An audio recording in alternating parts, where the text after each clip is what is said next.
സംസ്ഥാന സർക്കാരിന്റെ ഓണാഘോഷ പരിപാടികൾക്ക് ഔദ്യോഗിക തുടക്കമായി. നിശാഗന്ധി ഓഡിറ്റോറിയത്തിൽ നടന്ന ആഘോഷ ചടങ്ങുകൾ മുഖ്യമന്ത്രി പിണറായി ഭദ്രദീപം കൊളുത്തി ഉദ്ഘാടനം ചെയ്തു.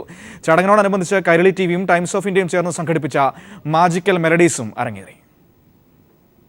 പൊന്നോണത്തിന്റെ വരവറിയിച്ച് ഓണനിലാവ് ഓളം വെട്ടിയ പൂരാടസന്ധ്യയിൽ മുഖ്യമന്ത്രി പിണറായി വിജയൻ ഭദ്രദീപം കൊളുത്തിയതോടെ സംസ്ഥാന സർക്കാരിന്റെ ഓണം വാരാഘോഷ ചടങ്ങിന് ഔദ്യോഗിക തുടക്കമായി.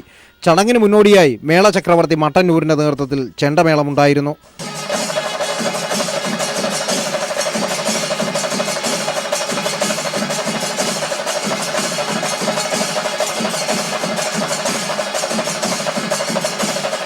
മുടങ്ങിക്കിടന്ന ക്ഷേമ പെൻഷൻ കുടിശ്ശിക വിതരണം പൂർത്തിയാക്കാൻ കഴിഞ്ഞതും സാധനങ്ങളുടെ വില ഓണക്കാലത്ത് പിടിച്ചു നിർത്താൻ കഴിഞ്ഞതും സംതൃപ്തി നൽകുന്നതായി മുഖ്യമന്ത്രി പിണറായി വിജയൻ ഉദ്ഘാടന പ്രസംഗത്തിൽ പറഞ്ഞു. ഉത്സവകാലം വരുമ്പോൾ വല്ലാത്ത വിലക്കയറ്റം നാം അനുഭവിക്കേണ്ടി വരാറുണ്ട്.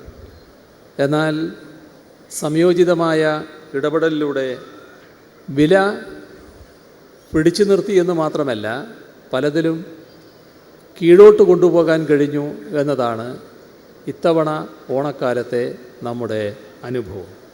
ഓണത്തെപ്പറ്റി മുഖ്യാതിഥിയായ യേശുദാസിന്റെ കാവ്യാലാപനം ചടങ്ങിന് മാറ്റുകൂട്ടി. മാവേലി നാടു വാണിടും കാലം മനുഷ്യരെല്ലാരും ഒന്നുപോലെ ആമോദത്തോടെ വസിക്കും കാലം ആപത്തങ്ങാർക്കുമുട്ടില്ലതാനും. പാട്ടുജീവിതത്തിന്റെ 50 വർഷങ്ങൾ പൂർത്തിയാക്കിയ ഗായകൻ പി ജയചന്ദ്രനെ സംസ്ഥാന സർക്കാരിനു വേണ്ടി മുഖ്യമന്ത്രി പൊന്നാടയണിയിച്ച് ആദരിച്ചു. ചടങ്ങിനു ശേഷം കൈരളി ടിവിയും ടൈംസ് ഓഫ് ഇന്ത്യയും സംയുക്തമായി സംഘടിപ്പിച്ച മാജിക്കൽ മെലഡീസ് അരങ്ങേറി.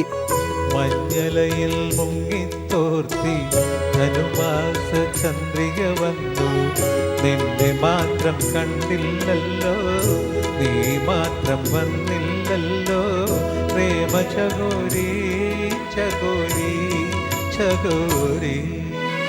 ടൂറിസം മന്ത്രി AC മൊയ്തീൻ ചടങ്ങിൽ അധ്യക്ഷനായിരുന്നു. സ്പീക്കർ P ശ്രീരാമകൃഷ്ണൻ ആശംസകൾ നേർന്നു. A സമ്പത്ത് MLA മാർ എന്നിവർ ചടങ്ങിൽ പങ്കെടുത്തു.